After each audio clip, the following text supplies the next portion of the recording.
CBN Pautas do Dia.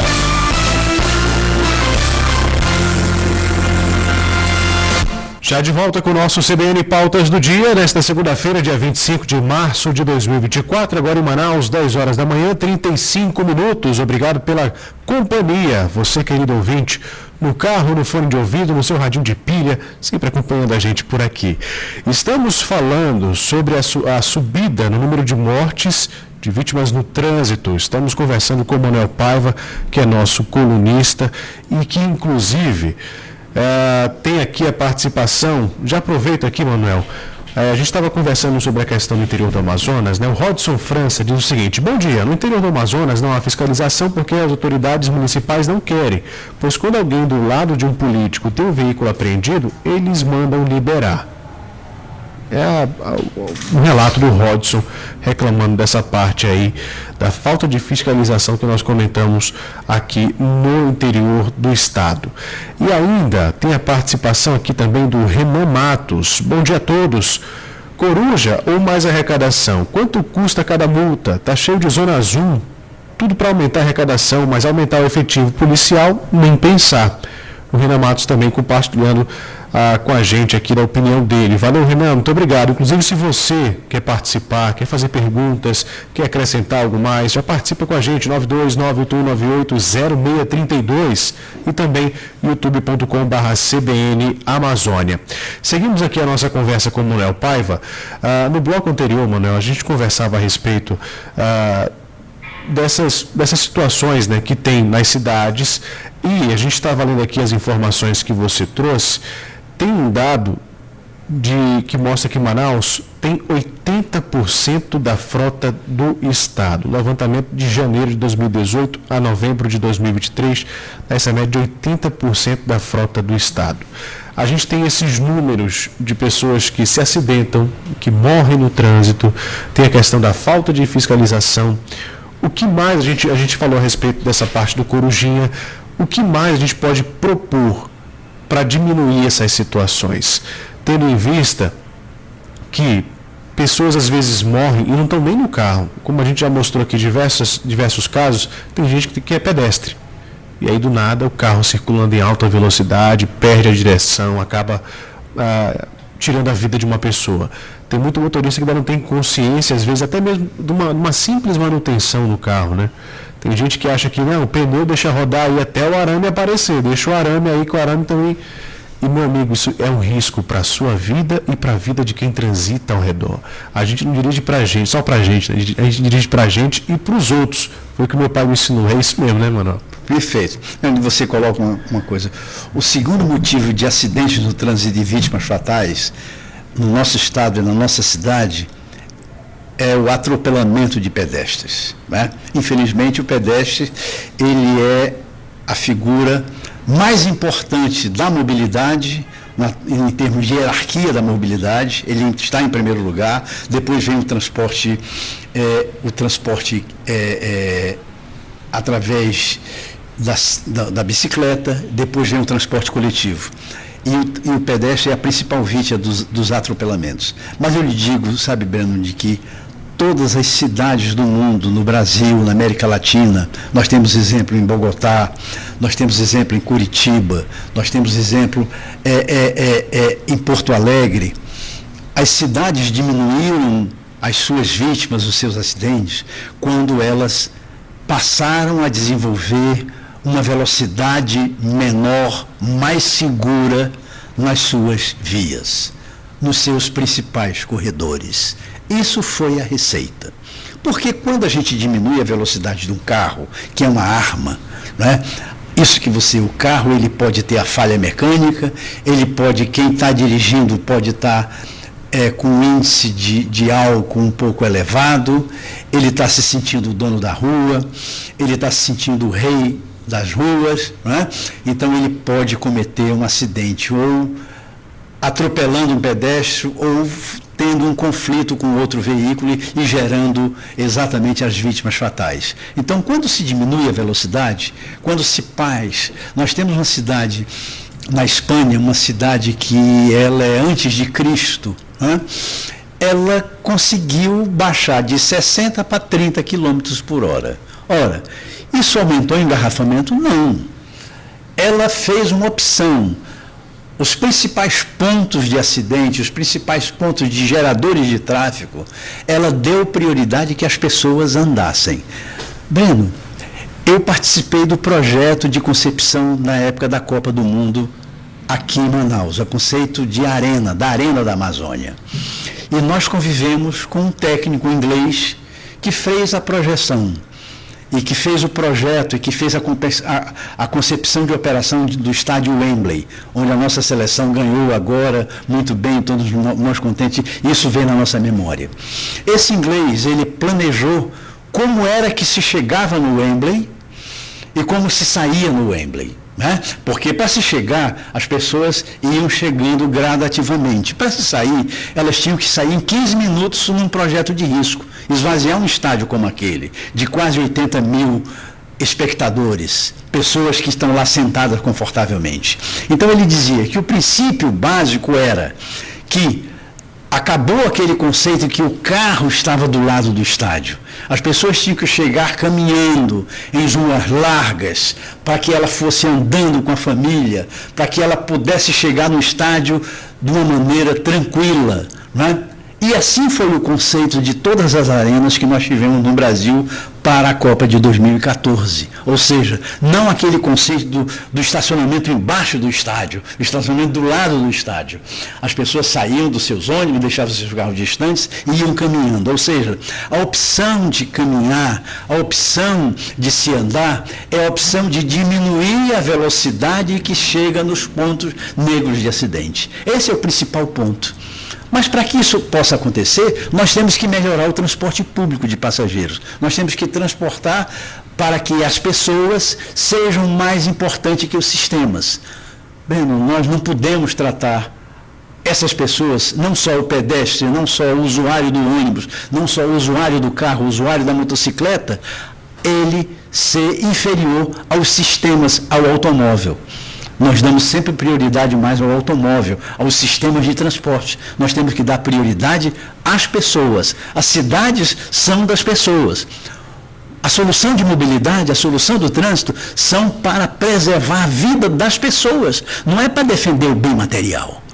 O bem material é uma consequência.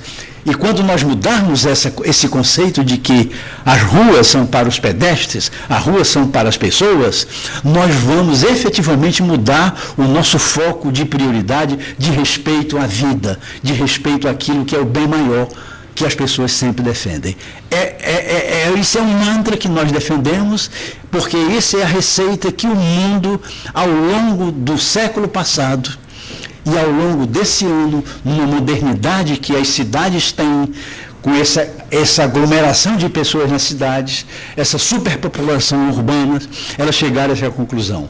Mais parques, mais calçadas, mais opção para o pedestre, mais opção para as famílias, mais opção para que as pessoas possam andar e ter essa opção segura de caminhar e conviver na cidade. Com isso nós vamos diminuir esses índices alarmantes. Agora, Manuel, a gente inclusive tem aqui o objetivo estipulado pela Organização Mundial da Saúde, que é reduzir pela metade os números de mortes no trânsito até 2030.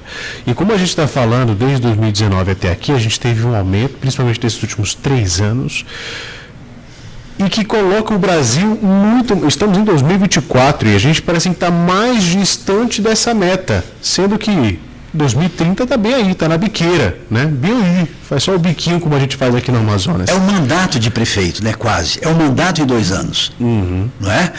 Bem, olha só que responsabilidade é nossa.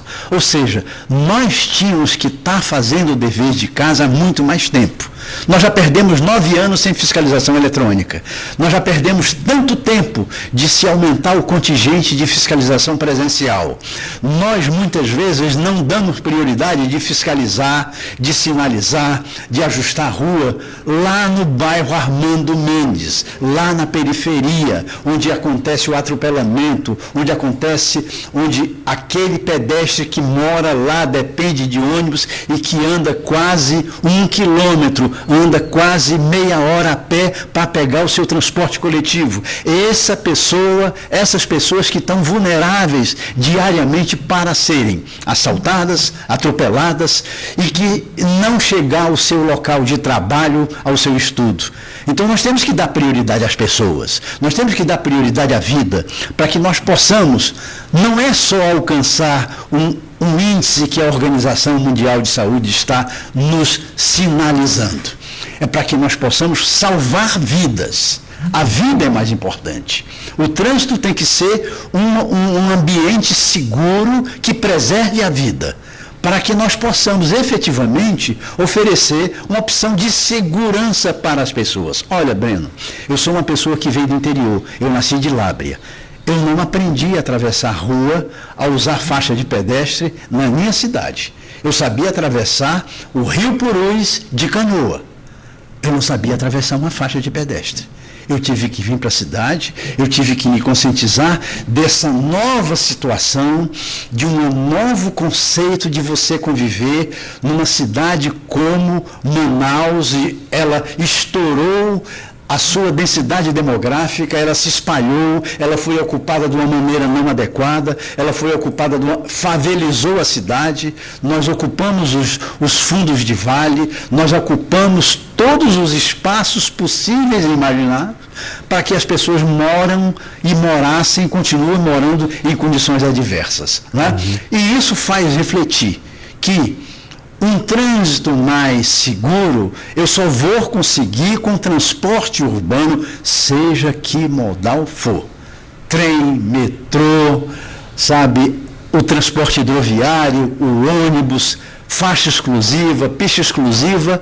As autoridades têm que decidir politicamente que a população que mora na periferia, ela depende de andar no transporte urbano porque é a opção mais econômica, mais aceitável, que a população deseja e que a população pode andar. Nem todo mundo pode comprar um carro. Nós não vamos construir cidades só para automóveis. Os Estados Unidos, o país mais rico do mundo, ele tem metrô em Nova York desde o final do século XIX.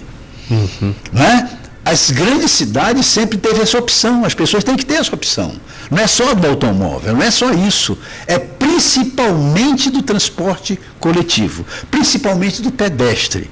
Brasília é o exemplo, Bruno, que nós temos o exemplo do Lúcio Costa, esse grande arquiteto e urbanista que projetou as superquadras para que as pessoas convivessem andando a pé da sua residência, do seu trabalho, para a escola, para o abastecimento, para o lazer, para tudo, ela caminhando entre as quadras.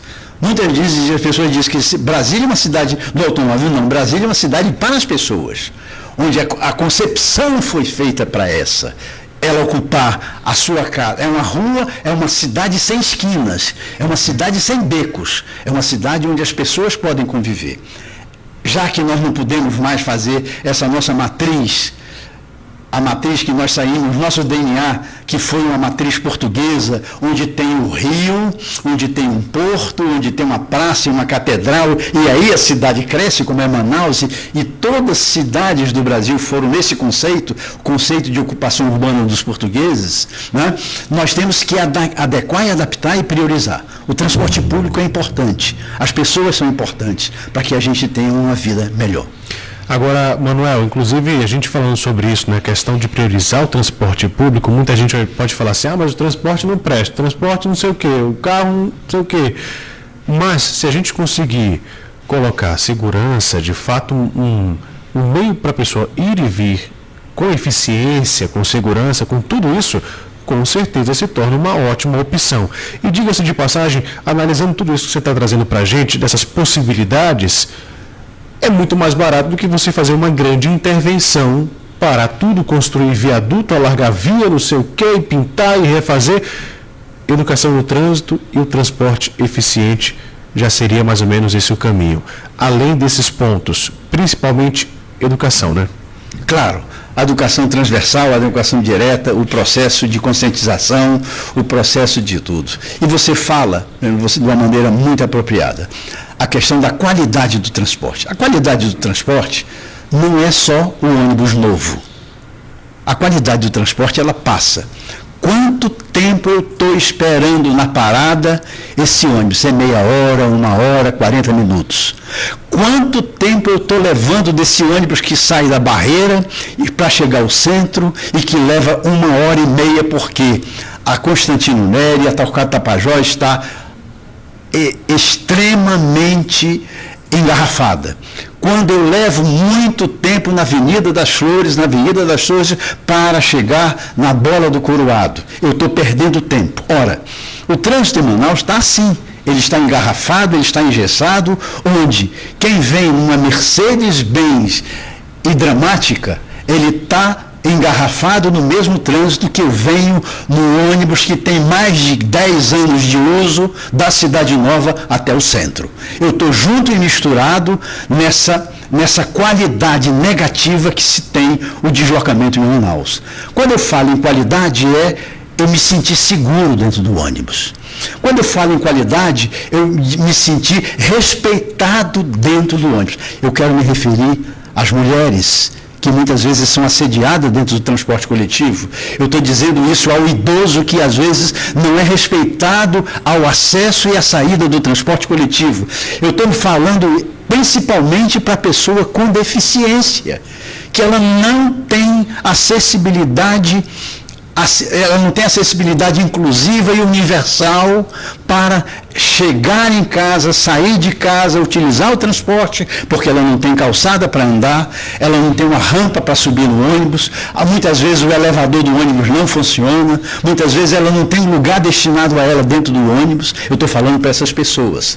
Porque quando essas pessoas tiverem inclusão, elas tiverem esse acesso universal, toda a população terá. É disso que eu estou falando, dessa qualidade que você coloca e que nós temos que dar ênfase. O transporte coletivo, não a qualidade nossa que está aí de todo dia, que perdeu 30% da população que antes utilizava e que ela não teve nenhuma motivação para voltar, e que nós, como de classe média, Breno, que nós temos o nosso carro e que nós não nos sentimos induzidos ou confortáveis para deixar o nosso carro em casa e utilizar o transporte coletivo, porque em outras cidades do Brasil e do mundo, nós utilizamos o transporte público. Nós não temos vergonha de utilizar, nós temos motivação para usar, nós somos incentivados a usar, né? Ou seja, e aqui nós não podemos usar, porque a qualidade dele não é adequada para não só quem é de classe média, mas principalmente quem mora no fundo do vale, que mora no Alfredo Nascimento, aquela pessoa que compromete, Breno, 22% da sua renda mensal com a despesa em transporte, que é a nossa realidade. É o dado econômico que nós precisamos alertar, que por isso que essa tarifa que está aí, ela é cara para o nível de serviço que é oferecido à população. Você tocou num ponto, você tem um ponto bem grande, Manuel. Inclusive, o povo sai daqui de Manaus, vai para as outras cidades, vai para São Paulo, por exemplo. Já tirar foto no metrô. Meu Deus do céu, que chique andar de metrô. Mas aqui no busão, no 652, não quer. No 002, vamos para Bogotá e vamos colocar uma foto selfie. Eu estou aqui no grande corredor de Bogotá, não é verdade? O BRT que eles colaram de Curitiba. Eles copiaram de Curitiba, né? Ou seja, é isso aí, Breno. Essa é uma questão de dignidade. O mínimo de dignidade. O que a gente pede é isso, para ter acesso com o mínimo de dignidade. É isso. Aí você pode falar assim, mas vai lá andar na quintura, que nem uma lata de sardinha. Mas é justamente isso que a gente está falando, que se a política pública priorizasse esse transporte, a gente teria mais qualidade. Foi isso que o Manuel acabou de falar. Inclusive, lê aqui as mensagens dos nossos ouvintes. O Stevenson disse aqui, falando em Copa de 2014 em Manaus, a Arena foi o único legado, infelizmente. Melhor seria monotrilho ou outros para trânsito. Pena que a prioridade não são as festas e eventos culturais. Hoje não há segurança em lugar nenhum em Manaus, nos ônibus não é diferente. Então quem pode, evita para não ter o celular e o dinheiro levados pelos ladrões. É sabido e nada é feito pelo governo. Tem também a opinião aqui do Jaime. Manuel, parabéns pelas colocações, mas em Manaus temos uma situação de abandono e quando se faz uma intervenção, se faz de má qualidade. Nas faixas de travessia, se temos a situação de falta de educação, coloca-se uma lombada. O trânsito durante os rushes, por que não se estuda mudanças de via como ocorre em outras cidades? No Coroado, por que não inverte uma via do viaduto para ajudar no fluxo do V8? No São José, a mesma coisa. Tem vários locais na cidade que se estudado para melhorar os fluxos de trânsito, melhora. Minha opinião, enquanto não se chega a um nível de educação adequado, se trata como criança. Ainda tem aqui também a participação do Renan Matos, que diz aqui, tudo tem que acabar em aumento de arrecadação, vários quebra-molas e vários meios, agora tudo é aumentar a exploração no máximo, já avaliem as cargas tributárias que pagamos. Alguém sabe o que é pegar ônibus? A gente sabe, a gente já pegou, Renan, pelo amor de Deus. Porque não temos na escola matéria para trânsito, política, aí é bacana. Não há interesse em mudar nada, só a ganância. Temos que investir em educação em primeiro lugar. Se houver matéria de trânsito na escola, já seria um grande passo. Com toda certeza, os futuros motoristas e também os filhos seriam os fiscais dos pais. Né? Breno, tem uma participação de 2 ouvintes, 3 ouvintes muito interessante, que quem dera que os nossos dirigentes, né, pudessem ouvir. Como seria interessante se a solução do trânsito no Coroado, o órgão de trânsito fosse ouvir a participação da população. Eu tenho certeza, Breno, de que a população ela tem muito a colaborar com dicas de o que seria melhor para a minha rua, o que seria melhor para o meu bairro. Elas precisam que as pessoas ouçam a solução que elas têm, né? A participação comunitária é fundamental para que nós possamos diminuir muitos gargalos simples, que parecem simples, mas que muitas vezes eu, como dirigente, eu não tenho a humildade de perguntar ao morador, o que você acha de inverter essa mão? Eu vou te dar um exemplo. Lá na Rua Libertador, aqui no bairro Nossa Senhora das Graças, é uma via que era uma raia de um torfe, lá do Parque Amazonense. Ali tem 2 vias. As pessoas dizem, Paiva, o que nós podemos fazer para tornar isso mais viável?